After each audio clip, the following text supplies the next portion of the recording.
अब अमित जी, एक और जो लगातार विपक्ष का आरोप है वो ये कि ईडी, सीबीआई, इनकम टैक्स जैसी एजेंसियों का दुरुपयोग हो रहा है और लगातार विपक्ष के नेताओं को इस पर निशाना बनाया जा रहा है।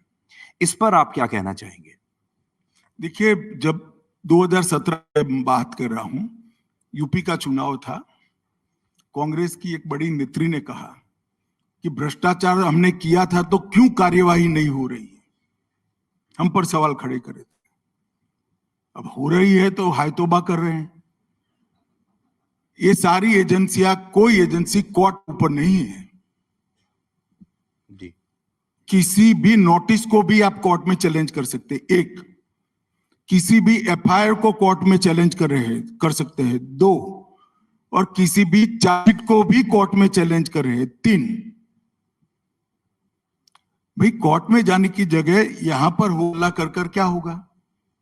और मैं देश की जनता को पूछना चाहता हूं, किसी भी व्यक्ति ने करप्शन किया है, ऐसा अगर किसी भी जांच में एजेंसी के ध्यान में आता है तो एक्शन लेना चाहिए या नहीं लेना चाहिए?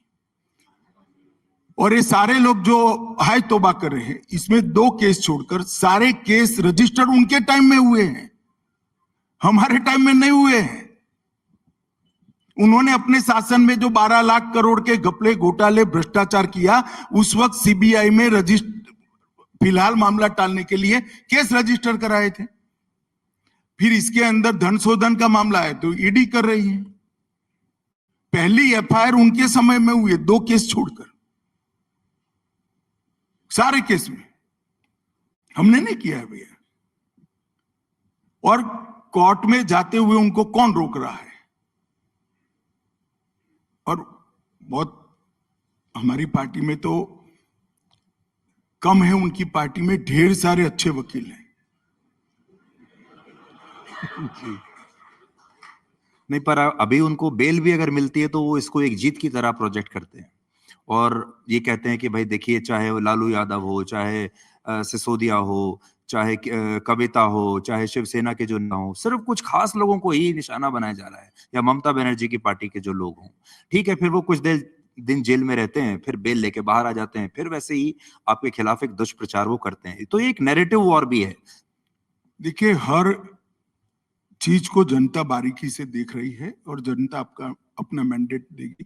मैं मेरी पार्टी और मेरी सरकार की ओर से निश्चित रूप से कह रहा हूं, एजेंसियां स्वतंत्र रूप से काम कर रही है, इसमें कोई दखल किसी का नहीं है।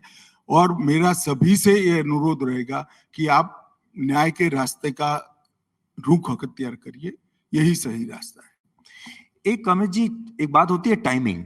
जब हम टाइमिंग की बात करते हैं तो बहुत सारे लोग टाइमिंग, किसी भी एक्शन को टाइमिंग से जोड़ते हैं कि ये फेयर था या नहीं फेयर था। जैसे मान लीजिए बीबीसी ने सरकार के खिलाफ कोई डॉक्यूमेंट्री दिखा दी तो कुछ हफ्तों के बाद उनके ऊपर आईटी की कार्रवाई हो गई।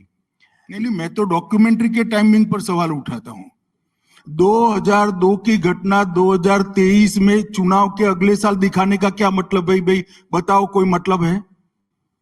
ये पूरी घटना 2002 की है। चुनाव है 2024 में, आप 2023 में देखा, तो आप इसके टाइमिंग की क्यों बात नहीं कर रहे हो भाई?